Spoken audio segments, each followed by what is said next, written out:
So I have my YarGen file over here, and what we are trying to see, we have created some of our own Yara file for this version. Okay, so this PDF icon dropper. Now we will try to create automated Yara using YarGen file. Okay, for running YarGen, it's pretty simple command.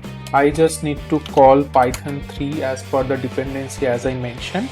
Then yargen.python, because that's the code actually on which it is sitting, everything is sitting and bundled up.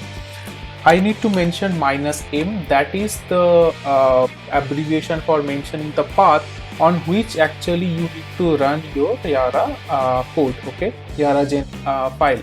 Now I need to see which folder I am in. So I am inside this location. So I'll simply copy it from here and I will paste it over here.